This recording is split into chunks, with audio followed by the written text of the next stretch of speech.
J'ai l'habitude d'expliquer aux autres qu'au Mali, il y avait un moment où des parties de notre territoire étaient interdites à notre armée. Où notre armée ne pouvait même pas payer des lunettes, de simples lunettes à vision nocturne. Donc il fallait forcément mettre en œuvre une stratégie pour recouvrer cette souveraineté. Le défi sécuritaire qui a été le pilier, le clou sur lequel la junte s'est appuyée pour pouvoir rester au pouvoir, ce défi sécuritaire est total. C'est-à-dire qu'aujourd'hui, l'insécurité a eu à monter de plusieurs crans au Mali. Pourtant, M. Maliko, depuis que les autorités ont pris, depuis que l'armée a pris Kidal, on n'entend plus le bruit des armes. Est-ce une impression ou c'est un manque d'information? Non, non, non. C'est-à-dire qu'en fait, on empêche les gens de parler. L'armée n'a pas pris Kidal. Ça, c'était déjà un débat qui me vaut un procès, qui vaut un procès à mon parti, mais c'est moi qui l'ai dit. L'armée n'a pas pris Kidal. Les mercenaires de Wagner sont rentrés à Kidal, et quand ces mercenaires sont rentrés à Kidal, les populations de Kidal ont fui. Kidal, et toute la région de Kidal est pratiquement vidée aujourd'hui. Les mercenaires, vous entendez Les mercenaires, je parle de la société privée russe Wagner. C'est elle qui est rentrée à Kidal, accompagnée par des unités de l'armée. Et aujourd'hui, c'est elle qui tient Kidal. Mais ce qui est important, quand on rentre dans une ville, dans une région comme Kidal, et que les populations fuient la ville, peut-on parler vraiment d'occupation de la ville? Pour qui la sécurité devait arriver? Ou bien c'est tous les Kidalois qui sont, les 2 tiers des Kidalois qui sont des rebelles? Je pense que non.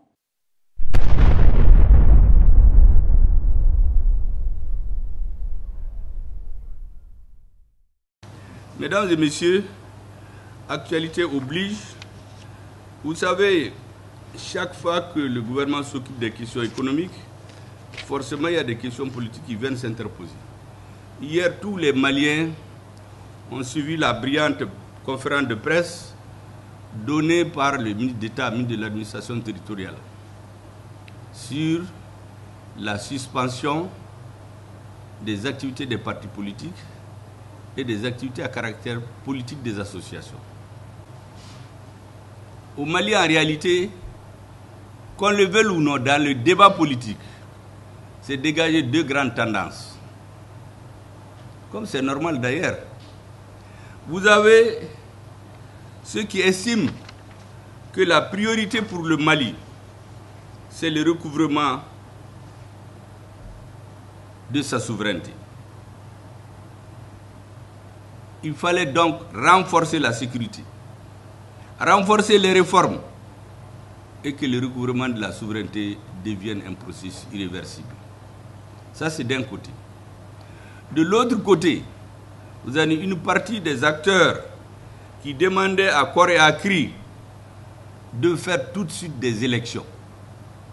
Ils étaient appuyés par la communauté internationale et naturellement par la CEDEAO aussi. La suite, vous la connaissez. Le premier groupe a conçu une stratégie en 3 étapes avant d'aller aux élections. La première stratégie consiste à concevoir la démarche qu'il faut pour recouvrer la souveraineté de notre pays. Depuis ce moment, il y avait des divergences. Elles ont persisté. Donc c'est important que les Maliens comprennent cela. Ensuite, nous avons passé à la mise en œuvre de la politique de recouvrement de notre souveraineté. J'ai l'habitude d'expliquer aux autres qu'au Mali, il y avait un moment où des parties de notre territoire étaient interdites à notre armée. Où notre armée ne pouvait même pas payer des lunettes, de simples lunettes à vision nocturne. Donc il fallait forcément mettre en œuvre une stratégie pour recouvrer cette souveraineté. Alors, oui. pour revenir au communiqué, vous n'êtes pas signataire, mais vous êtes quand même pour une présidentielle avant la fin 2024. Nous estimons simplement que les forces politiques qui ont le souci de sortir le Mali de cette guerre. Parce qu'il y a une guerre civile au Mali qu'il faut reconnaître, qui fait des morts parmi les soldats, qui fait des morts parmi les populations civiles. Et tous les jours, ce sont des morts et qui sèment la panique aujourd'hui dans tous les camps. Nous estimons que ceux qui ont à cœur de mettre fin à cette guerre doivent se mettre ensemble pour pouvoir faire en sorte que la paix revienne dans notre pays et qu'on organise des élections libres et transparentes. Alors, ceux qui revendiquent les élections, oui, ou ceux qui refusent de faire les élections savent pertinemment qu'il ne peut pas, la junte actuelle ne peut pas organiser les élections. Vous savez comment la Constitution a été votée? La Constitution n'a pas été votée par le peuple malien. La Constitution est passée au forceps. Aujourd'hui, la junte n'organise pas des élections parce que simplement, elle ne s'est pas entendue sur qui va être le président. Les partis qui réclament aujourd'hui les élections, la junte, quand elle va régler son problème de qui va être le chef, elle va organiser des élections qui ne seront ni transparentes, ni crédibles et qui n'ont aucun impact sur la problématique de la paix dans notre pays. Alors quand certains dans le Conseil national de transition disent que selon l'article 22 de la charte révisée, la durée de la transition peut aller de 6 mois à 5 ans, qu'est-ce que ça vous inspire? Vous savez, c'est une tautologie. Il raconte vraiment tous les jours le droit. C'est comme de l'élastique. Chacun tire de son côté. Et si on rentre dans le droit avec ces gens-là, on va tomber purement et simplement dans le sophisme du droit. Alors qu'en dernière instance, ce sont les rapports de force qui déterminent l'orientation de la transition au Mali. C'est pourquoi, politique que je suis, je vais sur des arguments politiques et je laisse le droit aux juristes. Parce qu'une chose est claire, ce n'est pas aujourd'hui que la junte trahit ses engagements politiques de mettre fin à la transition et des tripatouillages légaux. Mais comment comptez-vous faire porter votre voix ou la voix du parti? Parce que votre parti a été menacé de dissolution il y a quelques mois. Déjà, nous sommes dans cette tourmente. Oui. Nous sommes dans cette tourmente qui exige de nous de rassembler des forces. Et la solidarité aurait bien voulu que les forces politiques qui défendent la liberté d'expression, la liberté d'opinion, qu'on fasse un mouvement pour permettre aux gens justement de dire qu'il y a de l'insécurité partout au Mali. Parce que la liberté d'expression, elle n'est pas de mise. La liberté d'opinion, elle n'est pas de mise. La première bataille pour dire les choses, pour que les choses se passent, c'est le respect de ces libertés. Alors, maintenant, comment comptons-nous faire? Oui. Nous sommes engagés dans un travail de rassemblement.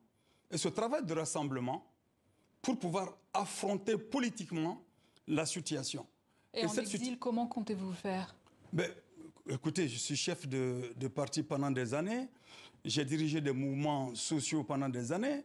Et j'ai dirigé aussi des regroupements de forces qui existent au pays. On va dissoudre aujourd'hui le parti Sadi. Ça ne changera absolument rien du tout à mon engagement de mon pays. Je ne suis pas le seul. Vous savez, aujourd'hui, la SEMA, l'ancienne SEMA, ce qu'on appelle les rebelles Touaregs, ils sont sortis de Kidal avec armes, bagages, avec les munitions. Ils existent. Et vous n'entendrez jamais que l'armée malienne les a désarmés. Ils n'ont pas été désarmés. D'ailleurs, M. Marico, je rappelle que vous êtes en exil depuis le massacre de Moura, qui a fait au moins 500 morts en mars 2022. Vous aviez alors dénoncé l'intervention de l'armée. 2 ans après, où en est l'enquête? Le fait qu'il n'y a pas de résultat d'enquête prouve que j'avais raison. Dans un premier temps, ce n'est pas de 500 morts, il y a plus de 500 morts. C'est à peu près 1 millier, sinon plus de 1000 morts. Les chiffres diffèrent. Oui, il y a des chiffres différents. Moi, j'étais en contact avec les populations. J'ai fait mes décomptes de 21h à 2h du matin, j'étais à 373 morts. Alors, donc, le gouvernement a dit dans un premier temps, oui, il a menti. Après, ils ont dit, non, ce n'était pas le moment de le dire. Après, on dit, ce n'était pas la bouche bien indiquée pour le dire. Donc, ce n'est plus faux. Ils ont dit, on va organiser des enquêtes, on va faire des enquêtes. Et à la date d'aujourd'hui, aucun résultat. Et un officier supérieur qui a suivi les choses et qui a pris sa plume pour faire un livre. Cet officier, il s'appelle, je crois, Alpha Yaya Sangaré, il est aujourd'hui en prison pour avoir dit la même chose que j'ai dite. Alors donc, je voulais simplement dire qu'il y a des forces qui sont extérieures, qui sont sorties et qui se battent, qui s'organisent à se battre au Mali. Nous devons avoir le souci que les armes ne tournent pas trop fort. Mais ils sont là. Il y a les djihadistes qui frappent jusqu'aux portes de Bamako. Jusqu'aux portes de Bamako. Et il y a des populations qui sont déplacées à longueur de journée. Mais comment devant une situation comme ça, des militaires au sein du CNSP, parce qu'il faut que l'on comprenne au Mali que l'armée, ce n'est pas l'armée qui est au pouvoir, c'est le Conseil national pour le salut du peuple, le Comité national pour le salut du peuple qui est au pouvoir et qui est entre les mains des 5 colonels qui ont écarté les autres unités militaires qui dirigent aujourd'hui au Mali. En 30 ans de démocratie, moi je n'ai rien vu de positif. Des organisations d'élections où on considère le peuple comme le bétail électoral jusqu'à la gestion calamiteuse du pays pendant tout ce temps-là, je n'ai rien trouvé de bon avec la démocratie. Mais qu'à cela ne tienne, je pense que la liberté d'expression quand même a été chèrement acquise. On aurait dû quand même se passer d'une telle décision. C'est une sage décision pour moi. Jusqu'à présent, le pays n'est pas encore stable. Après la stabilité, les partis politiques peuvent revenir. Et donc, le gouvernement a décidé que la phase de stabilisation, après l'élaboration de la stratégie et sa mise en œuvre de recouvrement de l'intégrité de notre pays et de la souveraineté, que la phase de stabilisation doit atteindre un point de non-retour en arrière. Un point suffisamment stable pour pouvoir organiser des élections. Dès que le Mali a recouvré l'intégrité de son territoire et sa souveraineté, le président de la transition immédiatement a tiré les conséquences d'ordre politique, d'ordre historique et d'ordre stratégique, qui consiste à dire qu'il ne suffit pas de conquérir par la force des territoires. Il faut la gestion. Le président a mis en place le comité de dialogue intermalien. Donc, les résultats du travail de ce comité, plus l'atteinte du niveau de stabilisation de la souveraineté du pays, sont les conditions sine qua non pour fixer la date d'une élection. Et donc, pendant que ces deux processus sont en cours, les Maliens doivent comprendre que l'existence de notre nation doit nous conduire à aider ces deux processus à arriver à leur terme. Vous savez, dans chaque pays, on tient compte de la réalité pour décider. Ceux qui écoutent aux États-Unis, il y a les débats aujourd'hui, mais quand vous écoutez Trump, il vous dit que l'économie américaine, c'est la catastrophe. Quand vous écoutez le président au pouvoir, il vous dit que l'économie ne s'est jamais bien portée que cette année. Donc les citoyens ont toutes les versions pour analyser et décider. Eh bien, le Mali, c'est la même chose. Ceux qui sont décidés à faire en sorte que le processus de recouvrement de la souveraineté du Mali arrive à un point de non-retour avant d'arriver à quoi que ce soit. Que le dialogue intermalien dépose ses conclusions auprès du chef de l'État. Parce que c'est une sorte d'assise bis. Et que c'est la combinaison de ces deux solutions qui permettront au gouvernement de décider quand est-ce qu'il doit aller aux élections. Ça, c'est une partie des Maliens. Mais il y a d'autres qui, dès le départ, ont dit faisons des élections.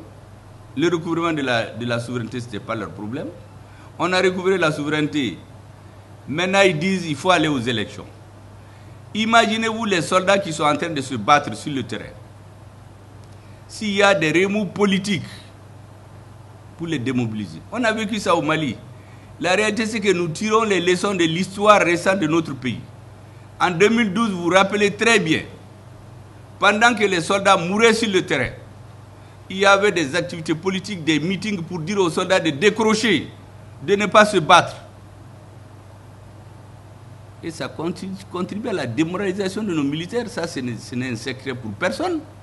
Des manifestations dans les villes, pendant que d'autres se tuaient. Deuxièmement, aujourd'hui, nous savons qu'il y a une stratégie d'encerclement des pays de l'AES. Tout ce qui se fait contre nous, on le sait, on analyse. Vous voyez l'élongation des attaques.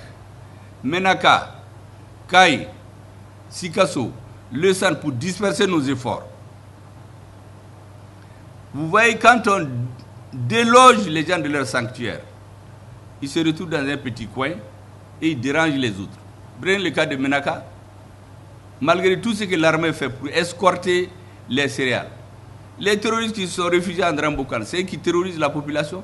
Donc le rôle de l'État, c'est de poursuivre, juste dans leur dernier retranchement, tous les terroristes.